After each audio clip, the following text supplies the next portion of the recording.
In many ways, a lot of the conveniences of our modern age could be bad for our health, while at the same time, using our senses to benefit our health and well-being is right at our fingertips. So in this video, I'm going to discuss sensory enrichment, how we can use our senses to better our lives. Hi, I'm Jonathan from Memories, and I teach people how the sense of smell can be utilized to improve brain and memory health. You can learn more by visiting our website at www.memories.care. And so in this video, I'm going to go a bit beyond the scope of just the sense of smell and touch on all of the senses in turn.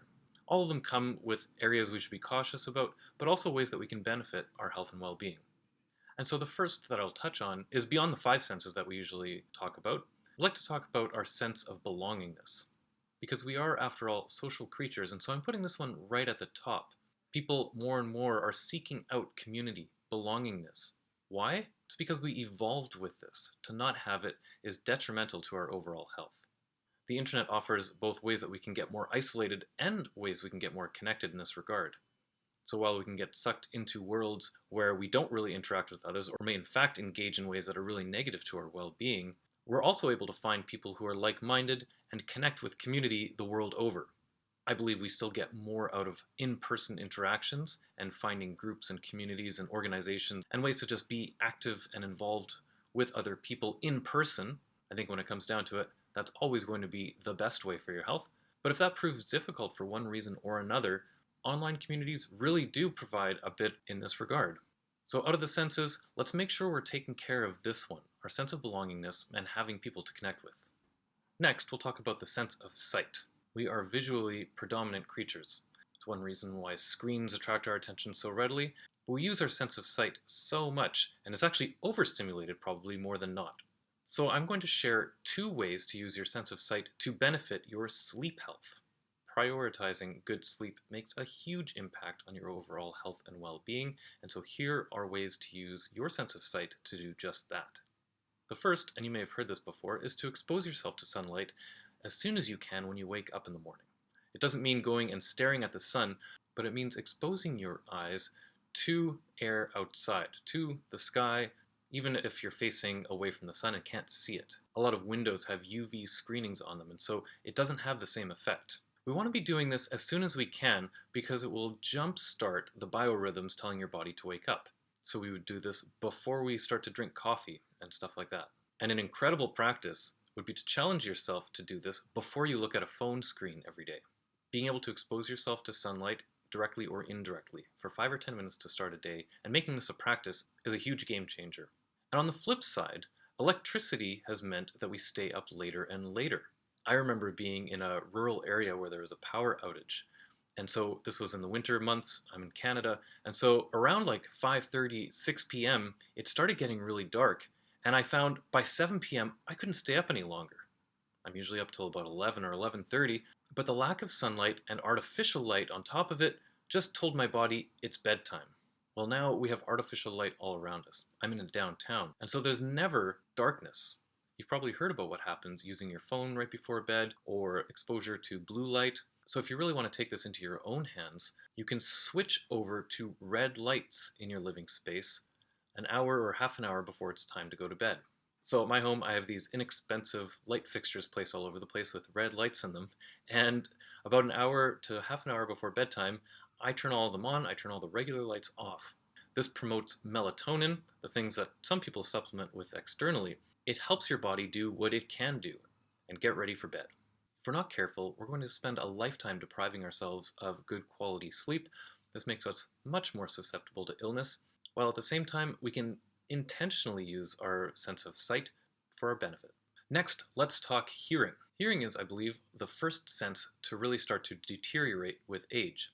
In fact, it starts from our teenage years. Many years ago, there was a store where I lived that wanted to dissuade teenagers from loitering outside, and they tried installing a thing that was called the mosquito. This was a device that emitted a certain frequency that made a sound like a mosquito, so it was just kind of an annoying sound.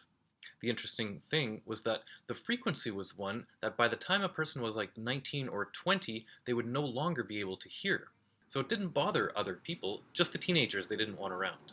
We live in a noisy world. You might even hear noise. I just heard a truck go by outside my door. I live in a downtown, and if I'm being honest, sometimes when I go for a walk, I put in earplugs. And this is being found in studies too, where people who have been using earbuds their entire life are actually damaging their own hearing. Hearing loss is a precursor to cognitive impairment, and so even if you're nowhere near middle or old age, it's time to take some precautions on your hearing. Keep it around as long as possible. And then a way that we can use hearing for our own health and well-being is through sound. Sound can be healing. There are all sorts of videos, whether on YouTube or different platforms, that provide sort of sound baths or frequency noises. This is also a good way to help yourself wind down at the end of a day. Instead of going to bed with everything from the day still on your mind, give yourself a little mini spa treatment. 30 minutes before bed, before you start brushing your teeth or whatever else, put on relaxing sounds, soothing sounds, and start calming down. Sound can be used to change your mood, up, down, anywhere you want. Don't let this one slip past you. Use sound to benefit your life. Next, let's touch on the sense of touch. Your skin is your body's largest sense organ. Did you know that if infants are not touched in the first weeks of their life, they can die? Again, we're social creatures, we need touch.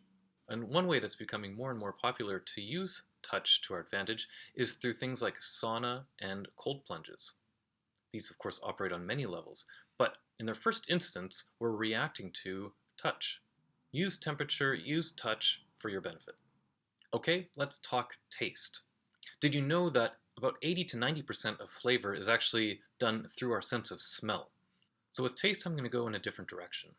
I'd like to talk about eating more intentionally and using our eating time for our own benefit. If you're like a lot of people, you probably pull your phone out and scroll in any number of contexts, in an elevator, waiting in a line, and maybe even while eating. We're living in an age of distraction, and the only person who can reclaim their mind is you. And so I'll suggest eating as a great time to do this. If we're eating and looking at a phone, we're not really focused on the eating part, and we're doing our bodies a disservice. Digestion starts in the mouth. It's so beneficial to chew your food way more than you think you should. This helps your body and the processes down the line. So my suggestion is being more intentional with eating. 1. Chew your food way more than you have been up until now. Your body will thank you. 2 is to use this time to entrain your mind. Reteach it how to focus on one thing at a time by bringing your awareness back to the practice of eating itself instead of getting yourself distracted. And last but not least, the sense of smell. Now, I have videos all over my channel on the benefits of doing what's called olfactory training. Again, in our modern age, most of us chronically understimulate our sense of smell through most of our life. While on the flip side, researchers and scientists are discussing how strengthening the sense of smell and the neural pathways that it stimulates may lead to greater cognitive reserve and resilience. This means a brain better able to fend off pathologies and things that go wrong. So olfactory training is easily one of my favorite forms of brain entrainment. You're strengthening key neural pathways involved with long-term memory and emotion, and may in fact be building a brain more resilient to pathology down the road. Furthermore, because of how intimately smell connects with emotion and memory, we can use scents to create whatever moods we want. You can use smell to boost your concentration. You can use smell to calm down. You could do your own smell therapy, where you do meditative or calming practices while smelling a certain scent, and then carry that scent around with you, so that if you're ever feeling anxious or overwhelmed, you have a tool in your pocket to self-regulate. I'll go into more detail about all of those things in other videos, but the fact is our sense of smell is not only more powerful than we give it credit for, but can be used to benefit our health and well-being in incredible ways. So there you have it, sensory enrichment across the spectrum of all the human senses. I hope you've learned a few that are helpful for you, and we'll see you in the next video.